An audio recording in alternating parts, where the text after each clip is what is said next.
Hello, welcome to मेरे प्यारे साथियों। कैसे हो आप लोग। फिर से आज हम मिलते हैं आप लोग से तो नए वीडियो में।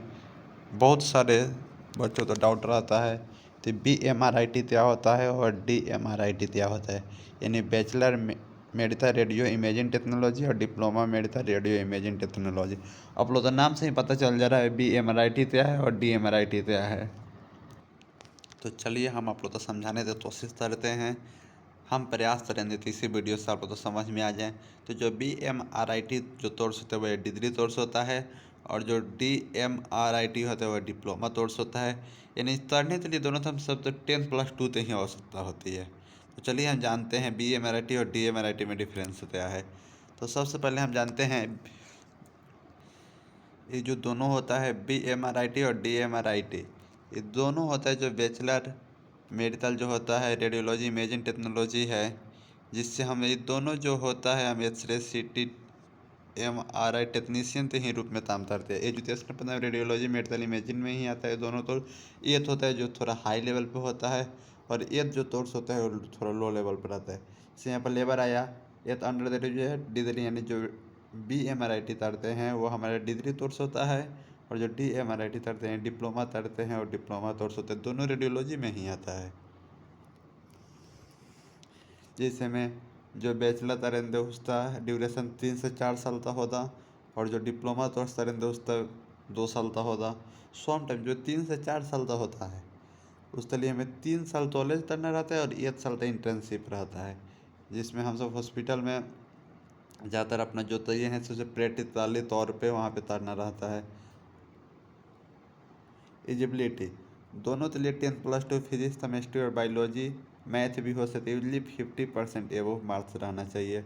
डिप्लोमा भी कोर्स करने के लिए 10+2 में science stream physics chemistry biology या फिजिक्स केमिस्ट्री मैथ होना चाहिए, तो ही आप इस कोर्स में एडमिशन करा सकते हैं। तो भी पैरामेडिकल कोर्स में जो हमारा बैचलर डिग्री होता है उसके लिए उसमें हम सर डेप्थ ऑफ स्टडी तवर्स यानी बहुत ज़्यादा स्टडी अंदर गहराई तक पढ़ते हैं सर।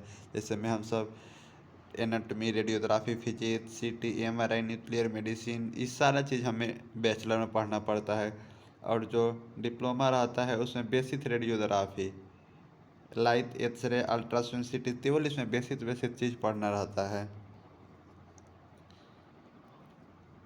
और फिर उसके बाद हम BSc जो रेडियोलॉजी है BSc रेडियोलॉजी करने के बाद हायर एजुकेशन में आप हम बहुत सारा था, इसमें MSc रेडियोलॉजी MRIT और हॉस्पिटल एडमिनिस्ट्रेशन भी कर सकते हैं सर।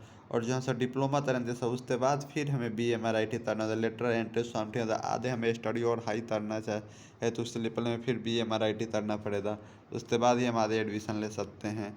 सैलरी रेंज की अगर बात किया जाए BMRIT और DMRIT का, तो सैलरी रेंज जो होता है जो BMRIT तथा यानी बैचलर डिग्री ऐसे मिनिमम सैलरी 4 लाख से 8 लाख पर एनम रहता है, डिपेंडिंग ऑन एक्सपीरियंस से। आप तो जैसे जैसे एक्सपीरियंस है हॉस्पिटल है उसके हिसाब से उसका सैलरी मिलता है। मानिए हम तो अच्छे हॉस्पिटल से जा रहे हैं तो अच्छा सैलरी मिलेगा, वो आपके ऊपर डिपेंड करता है। और जो डिप्लोमा था उसे 2 से 4 लाख पर एनम यानी पर ईयर के हिसाब से मिलता है। YEAR इतना सैलरी पर एनम के हिसाब से मिलता है। जॉब रोल इसमें क्या होता है, जैसे में आप बैचलर के हैं तब तो रेडियोलॉजी टेक्नोलॉजिस्ट यानी जो हम सब तो MD रेडियोलॉजिस्ट करते हैं उस सबके साथ आपको काम करने का मौका मिलेगा। MRI CT technologist radiology supervisor इस सब के रूप में उन सब के साथ काम करने का मौका मिलेगा। और जो research assistant x-ray technician CT में और जो डिप्लोमा करेगा उसे असिस्टेंट्स के रूप में यानी रहते आप लोग के अंडर में रहते उससे आपको काम करने का मौका मिलेगा। BMRIT जो होता है मोर तो अपने better of long term career growth, यानी इससे ये होता है जो आप लोग तो करियर जो बहुत कुछ आधे ऊंचाई तक ले जाना है तो हमारे ख्याल से BMRIT बेस्ट कोर्स है। आप लोग इसमें एडमिशन ले। DMRIT होता है short faster entry into the job. आप चाहते हैं जो हमें जल्द से जल्द जॉब ले लेना है अभी फ़िलहाल में आधे तक कोई भी चिंता नहीं है तो उसके लिए आप DMRIT कर सकते हैं। आप लोग अपने उम्मीद से बताइएगा कमेंट बॉक्स में दोनों में कौन कोर्स से बेटर है। Thank you for this watch video. अगर कोई भी डाउट रहता है तो आप कमेंट बॉक्स में पूछ सकते हैं।